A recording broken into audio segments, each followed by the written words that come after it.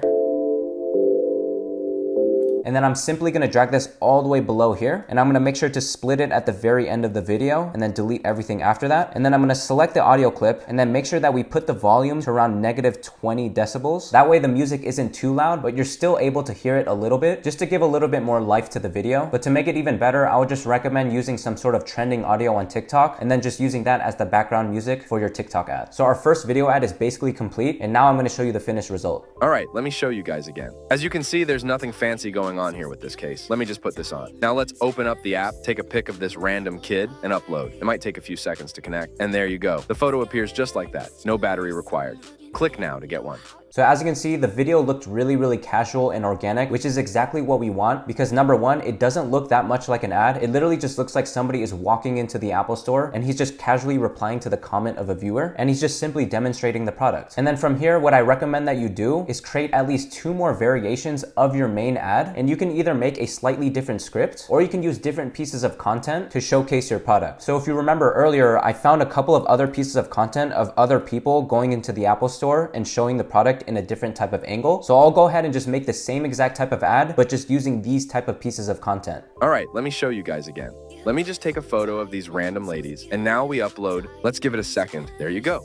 The photo appears just like that, and no batteries required. As you can see, there's nothing fancy going on here with this case. Let me just put this on. Now let's take a photo of these random people and upload. It might take a few seconds to connect. And there you go. The photo appears just like that. No battery required. Click now to get one. So as you can see on those video ads, I basically just used different visuals, but I pretty much kept the script the exact same. I did change up a couple of words in between just to make sure that it made sense with the video. All right, so now that we have 3 video ads ready to go, now I'm gonna walk you through step by step on how to create your TikTok ad account, connect it to your Shopify store, and then set up the campaign so that we can launch this product for testing. But before I get into all of that, I wanted to cover a few things just so you can keep in mind when it comes to running paid ads for dropshipping. The first thing I wanted to go over is how much money you actually need in order to get started. So as you can see on the screen here, I just have different ranges of budgets and what I personally think is not so good and what I also think is a recommended budget in order to see success with paid ads. So starting with the bare minimum, you can definitely start running TikTok ads with a minimum of $500 to $1,000. However, if this is your first time ever running paid ads and you don't have much of an understanding or experience of running paid ads for your products, you will be surprised with how quickly you can burn through a budget of $500 to $1,000 if you're not turning off campaigns that aren't giving you results fast enough. Now, I'm not saying this to scare you guys away because I know this video is intended for beginners and I know most of you watching out there probably don't have the biggest budget to start with, but I would rather be brutally honest with you guys and tell you straight up that if you're working with a very small budget like this, it's going to be very risky and you have to make sure that the money that you are spending is something that you can actually afford to lose. So that being said, I would recommend having at least a minimum budget of around $2,000 to $3,000. And of course, if you have more than that, let's say around $4,000 to $5,000 or more, then that's definitely recommended because the more money you have, that means you have more ability to test more products. And just a few more things to keep in mind as we start to run paid ads. Going back to what I just said a couple of minutes ago, you should not start running TikTok ads with money that you cannot afford to lose. So if you have $500 left in your bank account and you don't have the essentials to cover your rent, food to eat, and things like that, I would not recommend spending that $500 on TikTok ads because there is a stronger likelihood that it's probably not going to work. And the money you have left over is far more valuable to use it towards things that's going to help you survive, such as having a home and paying your rent, and of course paying for food and things like that. And to help you minimize your losses as much as possible, I strongly recommend that you should never spend more than $150 to $200 per product that you test without at least seeing a few sales or nearing break even, which also means that the money that you're spending, you're ideally getting most of that back or you're close to getting some of that money back. Because I'm here to tell you, with every winning product that I've ever scaled always showed me good results within the first couple of days, if not usually on the first day. And 9 times out of 10, I'm already able to see profitable days within just the first couple of days, at least nearing break even. Usually how beginners tend to lose a lot of money when it comes to running TikTok ads is that you keep trying to force a product to work when at the end of the day, it's just not profitable for you. And that leads me to talk about the next principle, and that you should never become emotionally attached to your product or all of the effort that you put in to test a product. Because once you launch that campaign and you're just simply not getting results, you're far better off just moving on to the next product rather than trying to force a product to work for you. And believe me, I had to learn that the hard way. I've lost a lot of money when I first started trying to do that, and most of my success was gained starting by shifting my mindset and not getting emotionally attached to any product that I would test. As soon as I wouldn't see results, I would just kill it and move on. And having the ability to do that is what is going to set yourself apart from all of the other people. And lastly, I would strongly recommend having some sort of income on the side if you do decide to start running paid ads, because you're going to be launching campaigns and actually spending money to get people to look at your product and look at your video ads. You will never know if you're going to get a return on that money or not, which is why it's super important to have some sort of income, whether it's from a 9-to-5 job, some sort of side hustle, just to give you that peace of mind and that extra cushion to make back some of your losses as you keep testing with TikTok ads and overall just learning what products work and what doesn't, and eventually where you do find that winning product that's going to make back all of your previous losses. And with all that being said, if you're ready to start running paid ads for your store, then let's go ahead and get started. So first things first is that you want to set up a TikTok Business Center account, and you can sign up by using the link down in the description below. Once you click on that link, you should be brought into a landing page that looks something like this. And from here, you simply just click on Get Started, enter in a few personal details, and then simply create your account. Once you get access to your business center, then from here, you're also going to want to set up a new TikTok ad account, and you simply just need to go on the advertiser accounts on the left-hand side, click on Add Advertiser Account, and then simply create a new ad account. If for whatever reason you don't have this option here, then you could just go to the top right-hand corner and get in touch with their advertiser support. And from there, you want to create a ticket and just tell them that you would like to have access to create ad accounts for your business center. And then they're just going to need to verify some more details about you. And then within about 2 to 3 days, you should have the ability to start creating ad accounts for the business center. So again, once you have access to that, all you have to do is create a new ad account, click on next, and then you just enter in some details like the name of your ad account and things like that. And then now this ad account is going to be ready to be connected to our general store. So going back to the dashboard of our store, you want to go to the search bar up top, and then we're going to look up TikTok. From here, we should be able to find the TikTok app, and we're going to be brought onto the Shopify app store, and then you're just going to want to install the app. Once you're on this page, you're also going to click on install. And then from here on the section called TikTok marketing, we're going to click on set up now. And then from here, we're just going to connect our TikTok business center that you should have set up a few minutes ago. And then from here, we're going to click on connect. And then from here, you just want to connect to your business center. And then you should see your ad account in this list here. Once you find your ad account, you're also going to click on connect. And from this section, we're going to make sure to select maximum. And then you're also going to want to create a new pixel here. Once you create the new pixel, it should say something like TikTok pixel for Shopify and a bunch of different numbers. And then click confirm. And everything should be good to go from here. And all you have to do is click on finish setup. And now that everything is connected to our Shopify store, you want to head back over to your business center and make sure that your ad account is selected here. And then we're going to go to the ads manager. Once you're on the ads manager, you're going to go up top and hover over the tools. And then we're going to select events. Then select manage under web events. Then you just want to locate the new pixel that we just made. And you can easily just pay attention to the date range here. And you can see that this is the one that we literally just created. Then you want to click on that pixel. Then go to the settings right here. Then scroll down a little bit, and where it says automatic advanced matching, you want to make sure to check this on, because this is going to help the pixel optimize more and gain more information from the customers, which is also going to help to optimize all of your campaigns. And as you scroll down further, just make sure that all of these other options are checked as well. And we're pretty much good to go with the pixel. And now we can go ahead and start with creating our first campaign. So from the ads manager, you just simply want to click on create, and then you want to make sure to be on advanced mode, and then select website conversions. Make sure to leave smart performance campaign turned off. Then we're going to scroll down a little bit more and give this campaign a name. So generally when it comes to creating a campaign, you always want to create a new campaign per product that you test. So what I would personally do is just name my campaign after the name of the product that we're testing. So I'm going to call this ink phone case, and all of these options below, we're going to leave them unchecked and then click continue. For the ad group name, we're going to go ahead and delete all of this, and we're going to call it broad-1, and you're going to see in a second why we're going to be calling it this. For the TikTok pixel, you want to make sure to select the pixel that we just created earlier. For the optimization event, you always want to select complete payment. Never select anything else other than complete payment. Then you want to scroll down a little bit further. We're going to select a placement. We're going to deselect these two options. Then we're going to click on advanced settings, and we're going to turn everything off here. The reason that we do this is there's always going to be a lot of negative comments, especially when it comes to TikTok ads. And I found that by disabling all of these options, especially when we're just testing, it doesn't really impact the results that we get at all. And now we're going to keep scrolling down a little bit further. And this is where you're going to be able to set up the countries that you want to be testing towards. So with me personally, I always like to test with one country to start off with, just because I want my budget to be going towards one specific market and not having my budget being spread out too thin and spending like $5 to the US, $3 to Canada, another $2 to the UK, and so on. And I find that it's just much more effective, and you can get more meaningful data when all of your budget is being spent towards one specific market. And by the way, if you're based in the US and that's where you created your TikTok ad account, you're only going to have the ability to target this exact list of countries. If you want to have access to more higher quality countries such as UK, Australia, or some countries in Europe such as France, Germany, and Switzerland, then you're going to need to have access to what is called an agency ad account. And these are ad accounts that are owned by big digital agency firms. And to keep it simple, they just have a better relationship with TikTok rather than the small individuals like us. And their ad accounts have the ability to target all countries in the world. And these specific ad accounts are generally good for scaling as well, because once you start spending a lot, you also increase your risk of getting your ad account banned. So by having access to an agency account, it is prone to having less bans because it's an ad account that's being owned by a big firm that also has a good relationship with TikTok, if that makes any sense. So if you want to have access to an agency ad account, I am partnered with a company called Mega Digital, and it's what I personally use to run some of my ads on their agency accounts, so I can say for sure that it is legit and that they are definitely trustworthy. All that is required to set it up is a minimum of $50 to apply onto the TikTok ad account, and they're just going to take a small transaction fee with each amount that you send to them. And honestly, I think the prices that they charge for their ad accounts is far more beneficial rather than a lot of other agency ad accounts that charge you a monthly fee plus transaction fees for every amount that you send to them. So I strongly recommend checking out Mega Digital. I'm going to have a link down in the description below in case you want to sign up for one. That being said, I'm going to be targeting United States for the sake of this video. For the gender, we're going to keep it to all, just because this phone case definitely applies to both males and female. For the age range, we're always going to start off at a minimum of 18 years old, and I'm going to go ahead and select it as broad as possible, just because we are in the testing phase and we don't know yet which age range is going to be most interested in a product like this. But I think this is a really cool product that I think can apply to almost anyone. So I would think this entire age range could be interested in a product like this. And now we're just gonna keep scrolling down more. We're gonna leave everything blank here, and we're essentially just gonna let TikTok do all of the targeting for us. That's what I found worked for me ever since that I started using TikTok ads. So you definitely do not need to target any interests or behaviors here. Just leave it blank and let TikTok do the targeting for you. And for the budget, we're gonna set it at the lowest that we can possible, which is $20, because this is more than enough to allow us to get some data and see if this product is going to work for us. And for the schedule, I personally always like to start my ads at the very next day at midnight, just because this will allow TikTok to evenly spend our budget across a 24-hour period. So I'm just gonna select the very next day, and then over here, I'm just gonna put in 0:00, which basically means midnight, and then click OK, and then click OK again. For the optimization goal, you wanna make sure that this is set to conversions and not value. I would not recommend using value, especially when you're testing, because this only works better when you have more data on your pixel and on your ad account for your product. So let's stick to conversions because that is our primary goal. Everything else you can leave the same, and then we're gonna click next. And on this page is where we're gonna be setting up our ads. So the very first thing that you're gonna do is click on Smart Creative Ads at the top here. And then now we just need to create a custom identity. And this is something you don't need to overcomplicate. You can simply just name it after the product that you are testing, or it can even just be the name of your general store. But in this case, I'm just gonna call it Ink Phone Case. And for the profile pic, I'm just gonna use a random picture that shows what the product is, and then click on Submit, and then click Create. And now as we scroll down further, we're gonna click on Upload, and then I'm simply gonna drag in all three of those ads that I edited earlier, and then click on Upload. As a reminder, I would recommend testing a minimum of at least 3 different ad variations for the product that you're gonna be testing. We're also just gonna add one piece of text to include in our ad. And to keep things very simple, I would recommend just saying something related to the offer of your product. So because this product is on sale and we also offer free shipping, I'm just gonna go ahead and use that for our ad text. I'm just gonna put on sale plus free shipping. And we're only gonna be testing one piece of text, because once we start adding more text, it's just gonna add way too many different variables, and it's going to increase the amount of ads that we're testing, which I don't recommend if you're only testing at a small budget of $20. So after adding your ad text, for the call to action, I'm gonna leave this untouched. I usually don't see any differences in results if I change this, so I'm just gonna leave it untouched. For the destination, this is where you're gonna be putting the URL of your product page. So all you simply wanna do is just grab the URL of your product page here, and then you're gonna paste it right here as well. And then from here, you're pretty much good to go, and then we're gonna click on Submit. And once you publish your campaign, you will be redirected to your ads manager, where we can see the list of 3 ads that we just uploaded. And what we wanna do is go back to the ad group tab, and what we're gonna do is make 2 more copies of this exact same ad group. So just click on copy, and then we're gonna put 2 more copies. I'm gonna copy the name of this first ad group, and then I'm gonna paste it here, but instead I'm gonna call it broad number 2, and then I'm gonna call the other ad group broad number 3, and then click copy. And once you're on the screen, you're gonna keep everything the exact same, and then we're gonna click on continue to ads. And then we're also gonna keep this page the exact same, where we have those same exact ads that we had on our original ad group, and then we're gonna click on publish. So to break everything down, what we have is one campaign, which is what we create to test the product of our choice. Inside of this campaign are gonna be 3 ad groups that all have the objective of targeting broad, with no interests or behaviors targeted inside of each ad group. And within each ad group is going to contain our 3 variations of ads. And I'm also gonna give you a visual representation of how the ads manager works, just to help you understand a little bit more, especially if you're just using TikTok ads for the first time. So starting on the left-hand side is our ad account, which is basically what you need in order to create campaigns for all of the products that you test. Inside of the ad account is where we created our first campaign. This campaign is basically a folder that holds all of our ad groups, and each ad group is responsible for how we want TikTok to display our ads to the viewers on TikTok. So this is why on the ad group setting, we have the ability to choose different countries, different age ranges that we want to target, and set up the budget and so on. Each ad group is basically our driving factor of where we want TikTok to display our ads. And then you're probably thinking, why do we have 3 of the exact same duplicates of ad groups, all with the same variations of ads? And that's because you have to understand that there's literally millions and billions of people on TikTok, and each ad group is going to be targeting a small segment of those millions of billions of people on the platform. So we can think of the entire audience pool of TikTok as one big circle, where this ad group is targeting just one little small pocket of this entire pool of people on TikTok. And then this ad group over here is also targeting a small segment of people. And this ad group as well is also targeting a small subset of people. Because this platform is purely based off of an algorithm, we're basically giving 3 separate chances and hoping that TikTok delivers our ads to the right group of people. So for example, this group of people might not actually like the iPhone case that we're trying to sell to them. This group of people might also not like the products that we're trying to test. However, this small group of people could actually be that small audience of people that could find our product interesting. So once again, we're giving 3 different chances to hope that the TikTok algorithm is delivering all 3 of our ads to that right group of people that is going to find our product interesting. So now that our campaign is ready for launch, now I'm I'm going to show you all of the different columns that you should be setting up so that you can clearly see if this campaign is performing well for your product or not. So what we're going to do is click where it says default columns, and then we're going to create a new custom column, and we're going to get rid of ad group ID. We're going to get rid of bid, ad scheduling, attribution settings, ad ID. We'll get rid of impressions. Then we'll also get rid of conversions, CPA, CVR, result, cost per result, and result rate. And now on the left-hand side, we're going to go to page event. And for complete payment, we're going to select total, cost, total value, and complete payment ROAS. We're going to select total. For view content, we're going to select total. Add to cart, we're going to select total and cost. Initiate checkout, we're going to select total. And then on the right-hand side, we're going to move over view content all the way under CTR. We're going to move add to cart under view content. We're going to move cost per add to cart next to total add to cart. And then we're going to put total initiate checkout under the cost per add to cart. Then we're going to leave total complete payment as is. Cost per complete payment is fine where it is as well. The payment value is good. And also the complete payment ROAS is good as well. Then you're going to go to the bottom left-hand corner and we're going to save this as a preset of columns. And you can name this whatever you want. I'm just going to name this ecom and then click confirm. And now that all of the columns are set up, I'm going to go over some of the key metrics that actually matter the most and explain to you what they mean in the simplest terms as possible. So the very first metric I'm going to explain is known as the CPM. This is basically how much you are paying TikTok in order to show 1,000 people your video ad. And as you start running ads, you're going to notice that you're going to have different CPMs based on the different products that you're going to be testing. And this is purely based on the algorithm and how they perceive your product and how many other advertisers could also be testing that exact same product. Usually, if you are testing a really competitive product or you're trying to use an ad that looks way too similar to other advertisers' ads as well, that is what is usually going to give you a higher CPM, which in other words is going to make it more expensive in order to show your video ad to every 1,000 people on TikTok. And these are just general guidelines and what is going to tell you whether you have a good CPM or not. So anything around the 21 to 30 or more range on TikTok would be considered pretty bad. And it basically just means that your ad is just not perceived as high quality and it's just way too expensive to be able to get a fair chance on the algorithm to show your ads to their users on the platform. Anywhere between $16 to $20 is not the best, but you can still get away with some results even with the CPM within this range. And if you have a CPM anywhere between $10 to $15, that can be considered good and definitely a good starting point, especially in the testing phase of your product. And if you have a CPM between $9 to $5 or less, that can be considered really good. And it means that your ad is being shown to the users on that platform at a really cheap cost, which in other words means you're getting tons of eyeballs on your ads, which should hopefully increase your chances of getting more people to click onto your website. And that leads me to talk to the next very important metric, which is known as your cost per click. And in simple terms, this is basically just how much you are paying TikTok in order to get one person to click on your ad over to your website. And this number here is basically going to tell you how interesting your ad actually is. So if you have a cost per click of around $2 to $3 or more, that is considered really bad and honestly very expensive, because for every $2 to $3 you're spending, you're only getting one single person to click onto your store. And the industry average of somebody actually purchasing from your website is anywhere between 2 to 3%. So basically that one person that clicked onto your store only has like a 2 to 3% chance that they're actually going to buy on your store. And you'll soon quickly realize how unprofitable this will be in the long run, because it's just way too expensive to get people to click onto your website. If your cost per clicks are anywhere between $1 to $1.50, it's not really that bad, but it's also not too good, because again, we're still within that range where it's a little bit more expensive. And we know if we can just get it a little bit lower, we're going to be increasing our chances of getting more sales at the cheapest cost possible. And my general rule of thumb is that if you have cost per clicks anywhere under $1, that is the healthiest range of cost per clicks that you want to be. And that is going to tell you that your ad has potential and that it definitely sparks some interest for the users on TikTok. And if your cost per clicks are anywhere between 50 cents to 30 cents or less, that could be considered really good. And that means you have yourself a really interesting ad. And that also means that people are really interested in the product that you are selling. So now that you understand what cost per click is and also what CPM is, I'm also going to quickly explain the relation between these two metrics. Usually in most cases, if you have a CPM that is really high, it almost always makes your cost per clicks high as well. Because if you just think about it, if it's costing you more to show your ads to every 1,000 people on TikTok, you're also getting less eyeballs and less chances for people to actually click on your ad and be directed to your store in the first place. But do keep in mind that this doesn't always happen. Just because you have a high CPM doesn't always mean that you're gonna have a high cost per click. This is just something that I generally see with all of the hundreds of products that I've ever tested. And this leads me to mention that even if you have a high CPM or if you have a high cost per click, but you're still getting purchases on your store anyways and you are profitable, then you can simply ignore these metrics. The whole point of looking at these metrics is just a way for you to determine how strong your ad is and how it's being perceived by the TikTok algorithm. So even if you are getting purchases and you're profitable while your CPM is like $30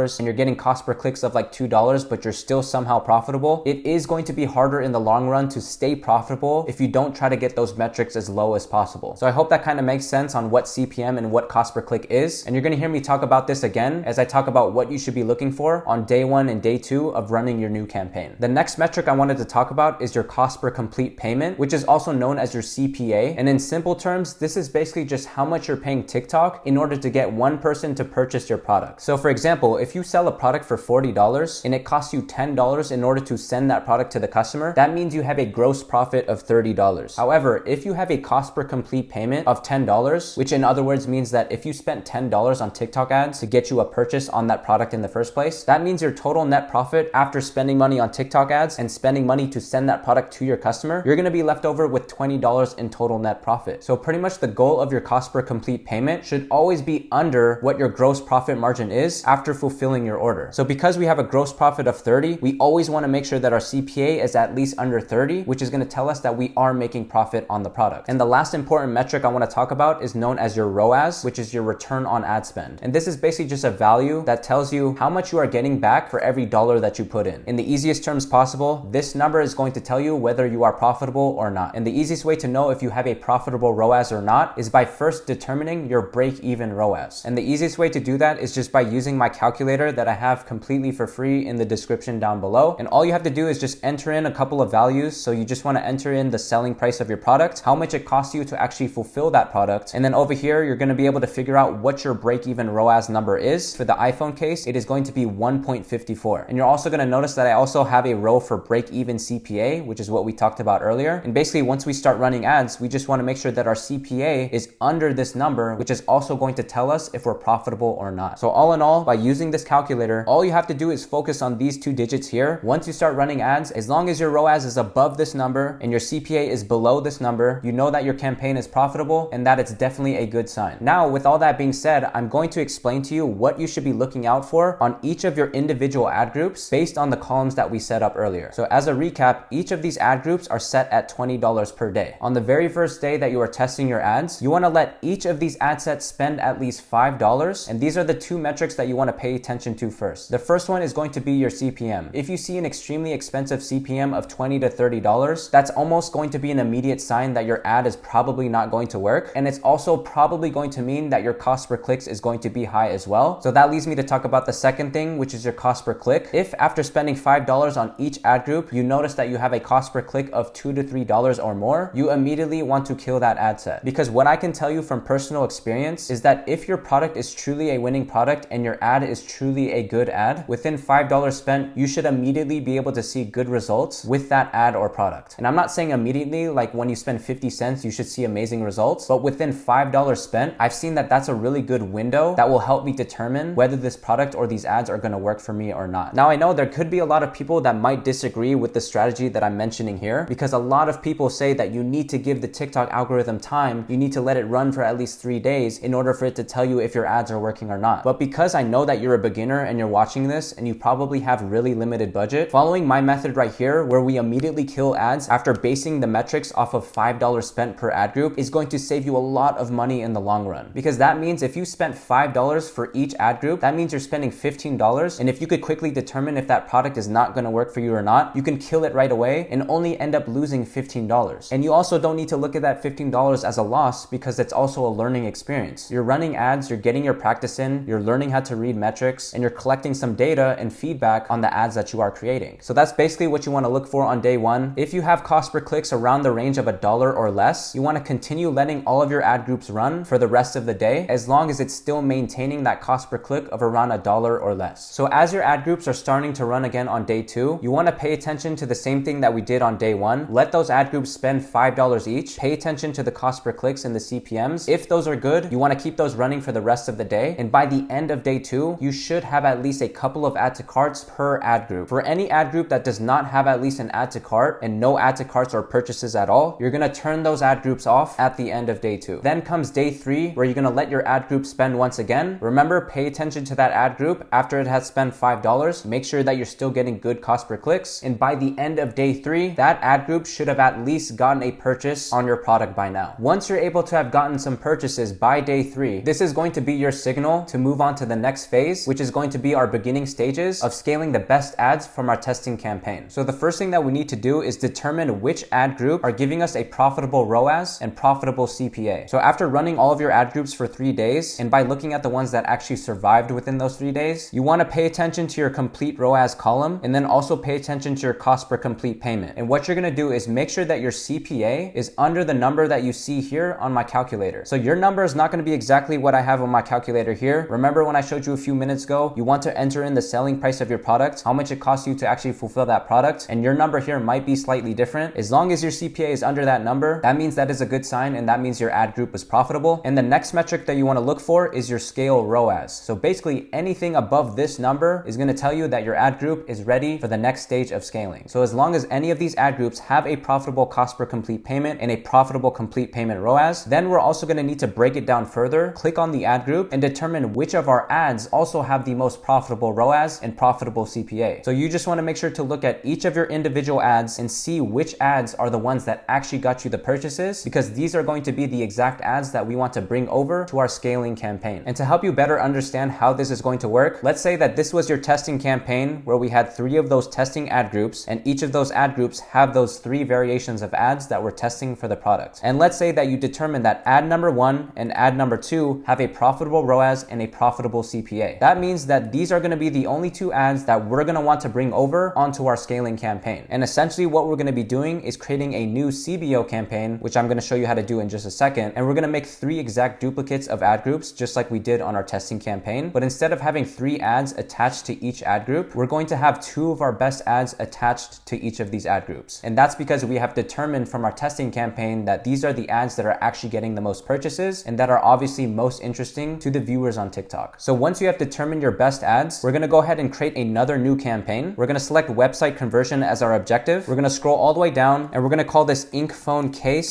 CBO number 1. And this time we're going to select this option where it says campaign budget optimization, which stands for CBO. And basically how this works when we turn this on is that instead of setting each ad group to run at $20 per day like we did on our testing campaign, we can now set a budget on the campaign level and let TikTok distribute our budget to the ad group that it feels like is going to perform the best. So for the budget, I recommend starting with a budget of $100 if you were only able to get a couple of purchases in the testing phase. However, if you were seeing amazing results and you ended up getting like 5 to 10 purchases or more within just 3 days of testing, then you could probably start off a bit more aggressively and maybe start this budget at around $250. But what I would recommend to you is to just scale slowly so that you're not burning too much money too quickly, and overall just making sure that you're not losing more money than you need to. So we're going to set this at a starting budget of $100, then click continue. For the ad group name, we're going to do the exact same thing like we did on the testing campaign. We're going to call it broad number 1. Make sure that you select your pixel, and also make sure to select complete payment as your objective. And then we're going to scroll all the way down, make sure to select our placements, deselect these options, go to advanced settings, deselect all of these, scroll all the way down, make sure that you have the exact same country as your testing ad sets. We're going to keep the gender at all. We also want to make sure that our age range is set from 18 to 55 plus. We want to make sure to leave this open and broad like we did on our testing campaign. You want to set this campaign to launch at the very next day at midnight. For the optimization goal, make sure that it is set to conversions, not value. Then click next. And on this page here, we're going to select smart creative ads once again. You're going to use the exact same custom identity that we used in the testing campaign. And this time we're going to select on from library, and you're only going to select the ads that gave you the most profitable ROAS and profitable CPA that we discovered earlier. So I'm only going to select these 2 ads, assuming that these were my best performing ads. And then for the ad text, we're going to use the exact same ad text that we used on our testing ads. We don't want to change any variables or add any additional text. Call to action, we're going to leave the same. For the destination URL, you just want to select the same exact URL that we did earlier, and then click submit. Once the campaign has been published, we're going to make 2 duplicates of this ad group again. So the other duplicates are going to be broad number 2 and broad number 3, and then click copy. And once again, just follow the same process that we did on the testing campaign, and then click publish. And once that CBO campaign has been launched, on the very first day, you're going to let it spend at least 50% of its budget. So as you remember, we set the budget at $100 per day. So that means we're going to let it spend at least $50. And by $50 spent, that campaign should have gotten at least a couple of purchases and should at least be nearing break even or be profitable within $50 spent. If you didn't get a single purchase within $50 spent, then you want to kill that campaign and duplicate that campaign again and try it the next day. But if it gets at least 1 purchase within $50 spent, you want to let it spend for the entire day on the first day. And by the end of day 1, again, the entire goal is at least getting a couple of purchases and either being near break even or profitable. Then on day 2, 2, you want to let that CBO campaign run again and follow the exact same principles I just said earlier. Let it spend $50, and hopefully by this time you should be getting more purchases than you did on day 1, and by the end of day 2, this CBO campaign should be profitable. If you cannot get this CBO campaign to be profitable by the end of day 2, it simply means that your product or your ads are not strong enough and it's just not ready for scaling just yet. If that is the case, you're going to need to move all the way back to the testing campaign structure and create new ad sets at just $20 per day and just keep letting those ad groups run as long as they are still profitable. If you can no longer be profitable even at just $20 per day, then the only things that you can do from here is that you can try to test more ads for your product, or you could try to play around with different price points for your product as well. Because sometimes if you're not getting enough purchases, 9 times out of 10, it probably means that your price is a little bit too expensive or it just doesn't make sense to the customer. So if your margins allow for it, try to lower your price point a little bit or try to create better offers for your customers. And a few examples of how you can create good offers for your customers are offering them things such as a buy one get one free or buy one get one 50% off, and you could just play around with the margins of your product and see if that's something that you can actually offer to them. Or you can also just lower the front end price of your product. So instead of selling it for like $60, you could sell it for $50 but include around $10 in shipping and see if that might work better. And other things you can do as well is include some sort of free gift along with your main product. So with this ink phone case, if I was struggling to get purchases on this product, maybe I could include some sort of free gift that increases the perceived value of what they're ordering, such as a free charger or something that I just feel like would benefit the customer in some sort of way. And similar with that offer, you can also try to sell your product as a bundle of other related products and sell everything like a pack of items, which again will increase the perceived value on what the customer is getting out of ordering from your store. But again, if you're still struggling to be profitable with your products and your ads, despite following the strategy that I just mentioned, then I highly suggest just moving on to the next product. Take what you learned from everything that you did with this product, see what you did right, see what you did wrong, and apply it to the next product. And eventually you will find more success with the campaigns that you launch with TikTok ads. And besides all of that, let's assume that your CBO is doing really well after 2 days. Pretty much how you scale from here is really simple. All you're basically gonna do is keep paying attention to your CBO within a time frame of around 2 to 3 days, and just simply keep paying attention to these two metrics, which is your complete payment ROAS and your cost per complete payment. As long as these numbers are still looking good and are still profitable, I would recommend increasing the budget of your existing CBO by 20%, and you can easily do that by using this calculator online. So if you increase the CBO by 20%, that means all we have to do is edit the budget right here and then set it to a budget of 120, and then you can just do that every 2 days as long as you continue to get purchases and you're profitable. And let's say that your product and your ads are going crazy and you're just getting a ton of purchases and you're super duper profitable, then you can take a more aggressive approach and you can simply just duplicate your existing CBO and start it at a budget of $500, and then you keep following the same principles that I just talked about in this video. You pay attention to this CBO, let it spend around 50% of that budget and see if it's profitable. If it's not, you want to kill that CBO right away. But if it is profitable and it's doing really well, then you can also increase the budget of that new $500 CBO campaign by 20% every 2 to 3 days. And then you can also make a copy of that one and go from $500 a day to $1,000 per day. Now, of course, this is a really aggressive scaling method and you have to have a really good product and really good ad creatives in order for this to be able to work. But I wanted to give you this quick outline just so you have an idea of how you can scale if your product is doing well. And just one final tip when it comes to running ads, especially when you start scaling, I would strongly recommend using an app called Triple Whale, which is what I personally use for all of my stores. Because in case you don't know, a lot of ad platforms out there, including TikTok ads and even Facebook ads, don't always track every purchase that you're getting on your campaigns 100% accurately. To give you an example of what I mean, here's my Facebook ads manager for one of my stores that I've been running. And on yesterday, you can see that we spent $325 and it was able to track 7 purchases and give me a return on ad spend of 1.54, which at first glance looks like that I'm not making any money and I'm probably unprofitable. But if we compare that to the dashboard on Triple Whale, you can see that I have my exact same campaigns here. We can see that I spent $324 here, but realistically, I actually got double the amount of purchases than what Facebook was able to show me, giving me a return on ad spend of 3, which is telling me that I'm actually profitable, which is going to prevent me from killing the wrong campaigns and the wrong ad groups. So trust me, this is something you definitely are going to need once you start scaling. That way you can make proper decisions on all of your ads, whether it's on TikTok ads or Facebook ads. So again, this app is called Triple Whale and I do have a link down in the description below in case you want to use it. So now that you have a complete understanding of how to run ads for your dropshipping product, now I'm going to show you what it's like to actually get orders on your store and how to actually fulfill them using Zendrop. So this is my current dropshipping store right here. And when you go on the orders tab of your store, all of your orders are going to pop up on this screen here. And you can see that we're getting quite a few orders every single day. And if I want to actually fulfill all of these orders, it's super easy with Zendrop because it syncs with all the orders that you're getting on your Shopify store. And you can basically see everything on the order screen right here. And if I want to fulfill all of these orders, all I have to do is click this button right here, click bulk fulfill, and then it's going to give me the total amount of how much I need to pay for all of my orders. And as a reminder, if you use my link down in the description below, Zendrop is literally going to hand you guys $200 for free that they will apply as a credit when you actually go and pay for your orders. So I would strongly recommend taking advantage of that before that deal goes away. And that's pretty much everything. All you have to do is click fulfill all orders, and within just a couple of days, Zendrop will update all of your orders, and you're going to see a status on the right hand side that says that your order has been shipped. And basically what happens from there, when you open up your actual order screen, Zendrop automatically uploads the tracking information on the store, which will also send an email to the customer with their tracking information. And overall, it's a really seamless process. It's definitely one of the easiest things that you can do to fulfill your dropshipping orders. And as you slowly start to get more and more sales every single day, I highly recommend that you transition your store, because remember, we use this free pre-built store that was offered by Zendrop, and we use this store purely for testing as many products as we possibly can. And until you find a product that works, what I would recommend doing is transitioning this entire store either into a one product brand or some sort of niche store that's revolved around your main winning product. And that's because once you start scaling, you definitely want to establish yourself as a real brand behind your product, because that's what's going to give you more longevity, and that's also just the correct way of scaling any sort of brand. So let's say you wanted to transition this store over to a one product brand. All you would simply need to do is go on your existing general store, and you could start by editing your store name into something that actually relates to your product. I would then also recommend removing all of these products on your store except your main winning products, and then start uploading more products that are related to your main winning product. And then I would suggest you to take the extra effort and design your store to look more branded, such as this. So this is a demo store that I created based on this charger product. You can see that I have a nice clean banner on the home page, followed by 3 related products to the main product that I'm selling here. And overall, you can just see how clean and branded this store looks, which is definitely what you want to be going for if you're going to start scaling a specific product. And I would also recommend taking the extra effort to make your product page look as branded as possible as well. So you can take the effort to create custom images like this that really showcase all of the main benefits and features of your product, such as this, and also include a couple of lifestyle images such as this, just to help your customer visualize how they can use that product in their own lives. And if you want to know how to design your product page similar to this, and also design your homepage to look something like this as well, make sure to go on my channel and watch my video that's called How to Design One Product Stores Using AI. And again, I only recommend putting in all of this effort into the design of your store once you've actually validated that the product is working on your general store and you're actually getting sales with the video ads that we launched on TikTok ads. And then once you have successfully transitioned your store to a one product or a niche brand, now I wanted to end off this video with just a few tips just to make sure that you're providing a good experience for your customers. The first thing that you should do now that you are slowly transitioning over to a brand is that you want to start offering branded packaging and also custom thank you cards, just to improve the experience when your customers start to receive their orders. And with Zendrop, they actually do this for free. So if you take advantage of their branding feature right here, you can easily upload your store logo and then enter in whatever message that you want on the thank you card, and they will go ahead and include that into all of the orders that your customers are going to receive. And once you get in contact with one of their dedicated reps, you will also be able to get custom packaging for all of your orders, which is going to help to differentiate yourself from the rest of the competition, and especially the other beginner dropshippers out there who are just now trying to test your main winning product. And when it comes to running a successful store over time, it is also extremely important that you're providing good customer support for all of your customers. So as you're testing the product and you're just getting a few orders per day, you definitely want to be handling the customer service yourself, and you want to make sure that you're replying to all of your customers within at least 24 to 48 hours, because if you don't, that's just going to lead to a lot of complaints and possible chargebacks, which you definitely don't want, because it's just going to end up losing you a lot of your money. So number one tip to you is always provide good customer service for all of your customers, and you should refund any customers if they're ever unhappy with their orders, because if you do refund it, Zendrop will also refund those orders to you as well. And then over time, as you start to scale and you're doing anywhere between 50 to 100 orders per day, you're naturally going to start to get more and more customer service requests. And when that happens, I would strongly recommend that you outsource your customer service to any freelancers on Upwork. And in case you don't know what Upwork is, it's basically just a full database of freelancers that you can hire for your online business for pretty much anything, whether it's customer service, helping out with the fulfillment with your store, video editing, and pretty much any help that you need in the digital world. So this is where I've personally hired my customer service reps, and I have a team that are constantly answering all of the customer support requests that I'm getting on my store on a daily basis. And again, it's something I strongly recommend as being one of the first few things that you outsource, so that most of your time can be spent to continue scaling your brand and focus more of your efforts into creating good ads to continue scaling your winning product even further. And another thing you need to keep in mind once you start scaling on your Shopify store, it's usually very normal that Shopify will impose a 20% hold on the sales that you're making in your store. The reason that they do this is to help mitigate their risk, especially for a lot of beginners who are very new to the platform and are very new to e-commerce and don't have too much experience to be able to handle a lot of orders at once. So this is a very normal thing that may happen to you when you use Shopify payments, and they're basically going to impose a 20% hold on all of your sales for the next 3 months. After about 3 months, they're going to review your store again and make sure that you're not getting a bunch of chargebacks, and they will decide if they're going to release all of your money and basically take away that hold. So that's why it's super important with what I just talked about earlier, and that you should always provide really good customer service to all of your customers so that you can prevent as many chargebacks from happening as possible. And that way you can see more longevity out of your brand, and you can continue to scale your store with a peace of mind. And lastly, I wanted to give you a few tips on how you can reduce the chances of getting your PayPal account banned if you decide to use that to accept sales on your Shopify store. So the very first thing that you should do, especially once you start to get a lot of orders, is that you should install an app called 17 Track, because this is going to automatically upload all of your tracking numbers into your PayPal account, because Shopify and PayPal don't do this automatically, and you need to use a third-party app such as this in order to connect Shopify to your PayPal account. This is extremely important so that PayPal can see that you're actually fulfilling your orders, and they have proof of tracking for each order that you're processing using their platform. The second thing that I would recommend is that you only have one PayPal business account, and you use that exact same account to connect with any new Shopify store that you decide to create in the future. And the reason you want to do that is because on their website, they literally say that every individual is allowed to have one personal account and also one business account. So I would not recommend creating a new business PayPal account with every new Shopify store that you create, because while I understand that is good for organizational purposes, it will possibly increase the chances of you getting banned, because it literally says in their policies they only allow you to have one business account. And another thing that I'd recommend is that you should never withdraw 100% of your PayPal balance. So as you start to process a lot of sales using your PayPal account, all of your money is going to be held inside of your PayPal account. And if you want to actually have access to that money, you're going to have to move that money from PayPal over to your bank account that's connected to your account. Now, if you keep withdrawing 100% of your funds every single time, PayPal is going to look at you as a high-risk client, because if you're using their platform to accept a bunch of sales using Shopify, and let's say you decide to not fulfill any of your orders, and then you withdraw all of the funds from PayPal over to your bank account, that means when a customer decides to open up a PayPal dispute or a PayPal case, PayPal themselves is not going to have any way to be able to refund those funds to the customer. The only thing they would be able to do, because you don't have any money on your PayPal account, would be to withdraw the funds from your bank account. But anyone can literally just disconnect their bank account, which means that PayPal would have no way of accessing any of the funds to be able to refund the customer who opened up that PayPal dispute. And because of that, that is going to cause your PayPal account to be banned, because you're basically going against their entire terms and policies. So what I would recommend when you are withdrawing your funds, just leave at minimum at least anywhere between $500 to $1,000 on your PayPal account at all times. That way, in the event if you ever get a PayPal case or a dispute, PayPal will have the ability to withdraw some of the funds that are on your PayPal balance to be able to put that on hold until you get that PayPal case situated. And then once that PayPal case is solved, PayPal will go ahead and just release those funds back to you, and it'll go directly back to your PayPal balance. So besides all of that, that's going to wrap up this video. I hope you found everything in this video as helpful as possible, especially if you're just starting out with dropshipping. If you did, I would truly appreciate it if you drop a like and subscribe to this channel, because I'm going to keep providing free value just like you saw in this video here. And also be sure to join my Discord group as well, so that you can be connected with like-minded entrepreneurs who are also starting out with dropshipping. And I'm also online there from time to time to answer some of your guys' questions. And once again, I thank you guys so much for watching, and I will catch you on the next one.